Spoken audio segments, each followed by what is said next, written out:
Hello friends and welcome to Feral Moon Designs, where today we're going to launch a Korok into space. Now I, like many others, have been enjoying some Zelda Tears of the Kingdom in my free time and felt particularly inspired after seeing some of the contraptions people have made in the game, especially those of the Korok space program variety.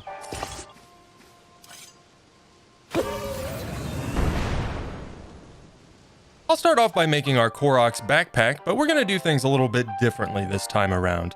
Normally I will narrate the entire process through my videos, but you know what? If I'm being honest, it's my least favorite part of producing these videos, and I'm going to try to chill out a little bit on those narrations. I look at it this way. In production of these videos, I spend a bulk of my time condensing down hours and hours of footage into 15 minutes or less if possible to try to tell as cohesive a story as possible throughout the process. If you can see it with your eyes, I'm not serving much purpose here yammering away. And just to be clear, this is me simply testing out something different, trying something new, and see how it goes. It's not to say I won't have any vocal presence on my videos moving forward, because I certainly will. I would just like to see if a more relaxed approach is more enticing, more appealing, and I'm looking for feedback from you guys. So let me know in the comments below. Do you like a full-on narration, or is a more relaxed approach something suitable for you? And with all that out of the way, while I continue to work on our Korok's backpack, I just want to take a quick moment to thank you all for your patience during the 3 to 4 weeks since my previous video, wherein I dealt with a bout with my mental health. Everything's fine, you know, it's one of those things, it has its ups, it has its downs, but we're back in the game now, and that's all that matters, right? And to be totally honest, it was really nice just to sit down and take my time working on this project. I really enjoyed it. So much so, in fact, that I may make it a point to take my time on every project moving forward just because it's that much more enjoyable. You know, it's easy to get caught up in this game placating to the algorithm and trying to post as much as possible as routinely as possible, especially when you see bigger channels posting on a weekly basis, which I have no fathomable idea how they do it. Hats off to them, but that's not me. And you know, when it comes to my channel, while there may be gaps of time in between videos, I can assure you there is always another project around the corner.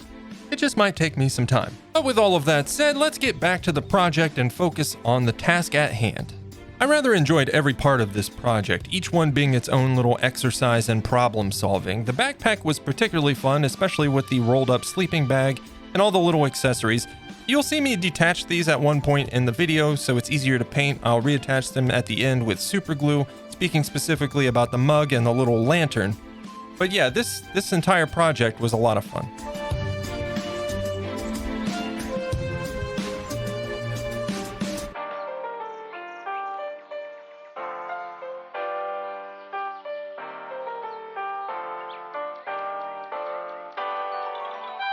Now, I'll point out that one part of the backpack process that I accidentally did off camera was the texture portion, where I used the metal grippy portion of my scraping tool. This worked out really well.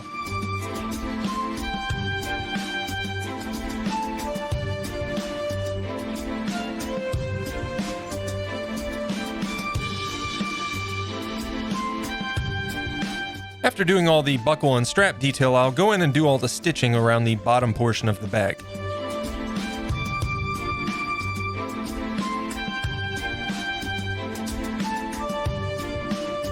Here I'm attaching the aforementioned mug and lantern, but like I said, later on I'll actually detach these for painting and put them back on. It was relatively simple, not a lot of damage in the process. And with that, I'll give it all a quick bake and it's on to our Korok. For the Korok, I simply used a foil core and built him out in his little bean shape and added his little extremities. It's a relatively simple process, making sure just to kind of position everything correctly. Probably the easiest part of this entire project.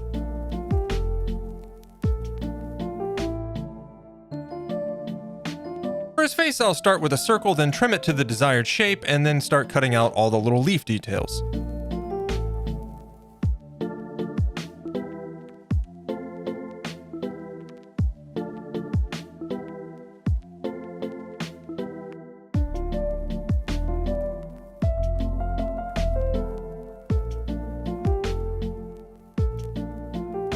And just like that, our Korok is complete. It's time to move on to the most intensive part of this project, the rocket.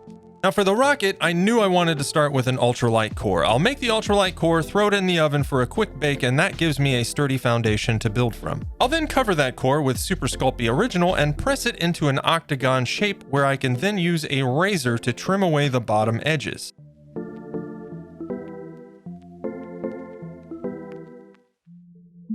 Once I have it trimmed roughly to my desired shape, I'll throw it in the oven for a quick bake and then finish the process with sandpaper. Once that's complete, I'll add the cone tip of the rocket.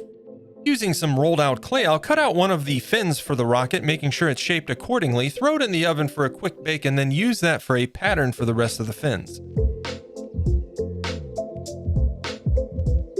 I'll then continue on with the rest of the rocket detail using Bacon Bond to adhere new strips of clay onto the existing rocket where necessary.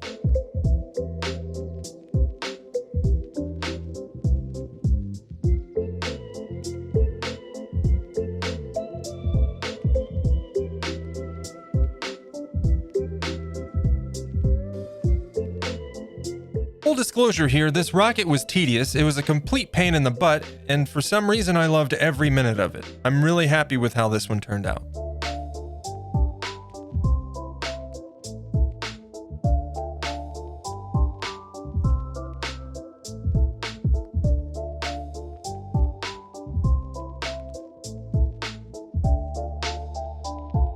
Here I've decided to cut some grooves into the additional trim that I'm adding as a means to attach the fins later on. Moving on, I'll use my Explorer tool to go in and add all the scratching and weathering details as well as shaping up some of those trim pieces. After a quick bake to create a save point so I don't destroy all that trim I just made, I'll go in with some rolled out clay and fill in all the side panels on the rocket and add all the line detail and weathering effects and extra details to the rocket's face.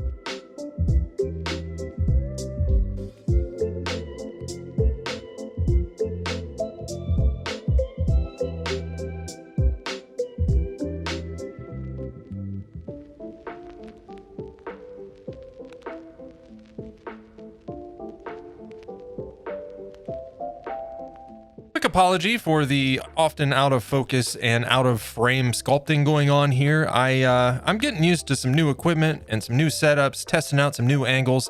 I think I need a different lens for this angle. We'll see, time will tell.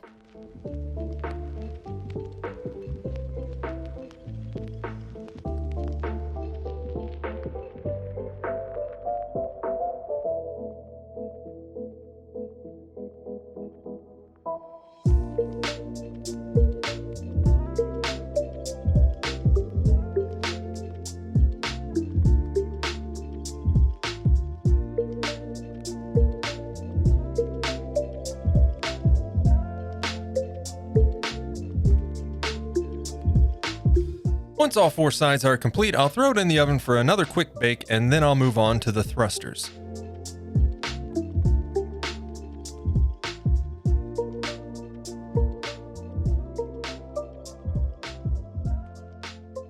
Once that's done, I'll attach all the fins, throw it in the oven for a final quick bake, and the rocket is complete.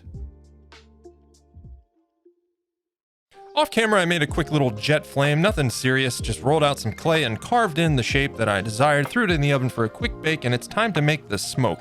Now to do this, I'm just going to add a bunch of little balls together on a little base that I made out of polymer clay, and then start blending all of that together.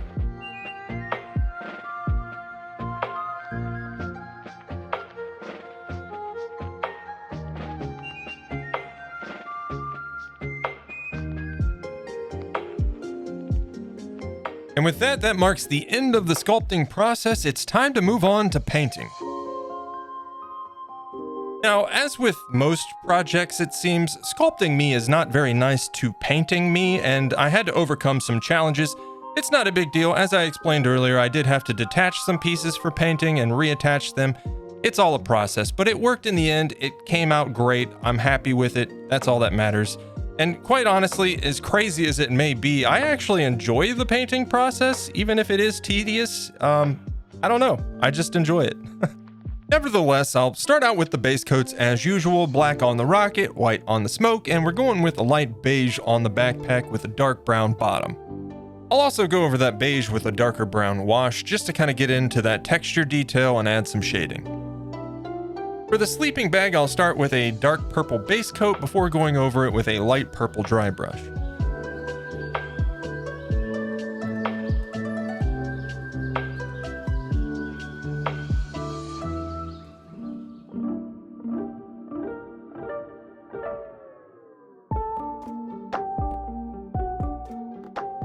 For the straps, I'll use a shade of linen and then go over all of the trim with a dark brown.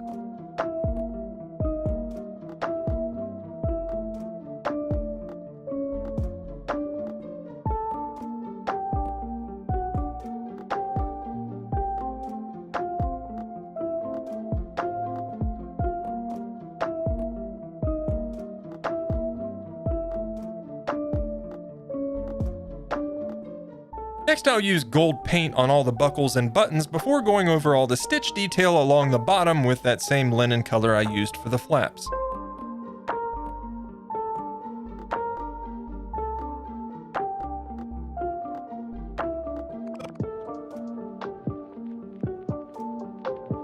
And finally, I'll finish up the bag by putting some green on those leaves and some red on that little fruit thing.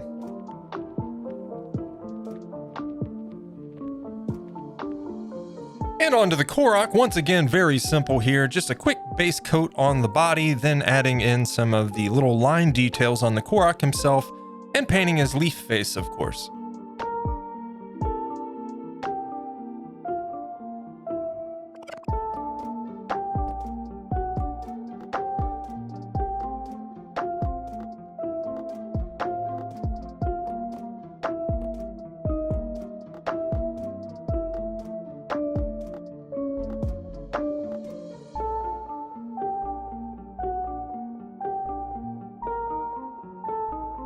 And once that's done, I'll attach his leaf face to his body with some super glue and our Korok is ready to go.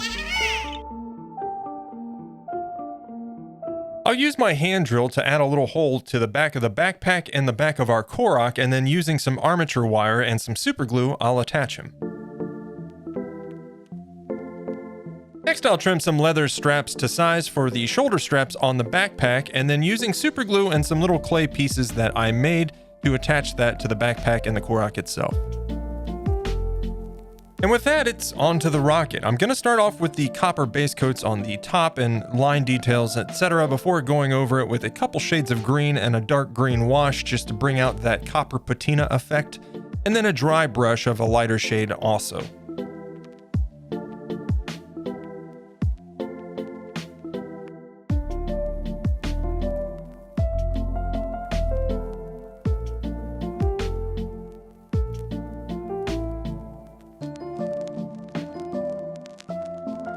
Next, I'll go over what I'll simply refer to as the face plates on the front of the rocket with a darker shade of green to make those pop out. I'll then go in with some yellow to add to the lighted areas of that and go over the script area as well.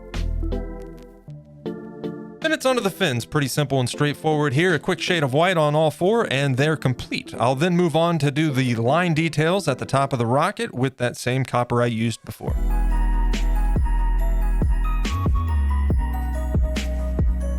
And with that, it's time to move on to the base. And sticking to tradition on this channel, I can't make this easy for myself and just tape off a square. That would make too much sense. No, we're going for an octagon. I'm going to use 8 pieces of tape instead of 4 and make it the entire shape of the base itself because why not? I'll give the octagon here a base coat of green. It doesn't really matter on coverage or anything. This is just a base coat because we're going to go over this with some static grass.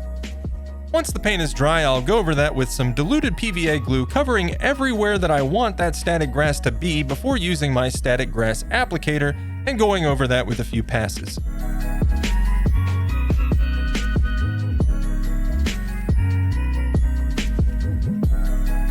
I'll allow for sufficient time for the PVA glue to dry before drilling a hole and using contact adhesive to attach my iron rod and the smoke.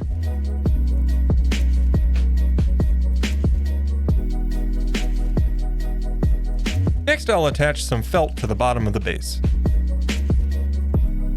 For our Korok and rocket assembly, I'll be using super glue. Attach the little gloopy piece that I made first, and then attach the rocket, and it's ready to go. Next, it's time to add a last-minute detail that I literally made the night before assembly by drilling some holes and adding our little Hylian shrooms. From there, I'll add some super glue to the iron rod and slip our rocket into place. One last step now, I'll add some silicone to fill the gap between the flame and the smoke. And with that, ladies and gentlemen, there's nothing left to do but move on to the showcase. 10, 9, ignition sequence start. 6, 5, 4, 3, 2, 1, 0. All engine running. Liftoff. We have a liftoff.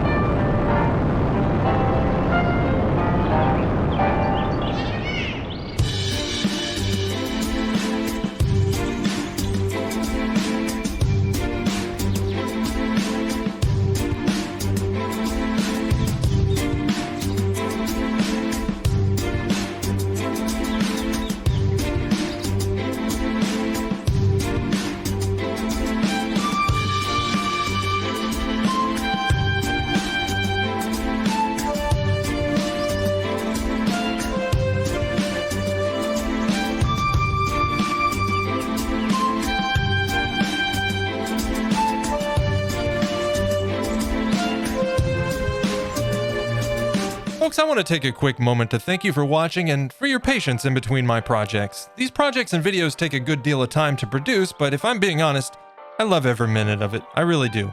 And if you enjoyed, it would help out my channel immensely if you could hit that like button. And do let me know if you enjoyed today's more relaxed approach to narration. I look forward to hearing from you. If this is your first time watching, consider subscribing for more projects like this with new videos coming regularly, just maybe with a bit of time in between. Thanks again for watching and for all your support. But until next time, you take care out there. I'll see you soon.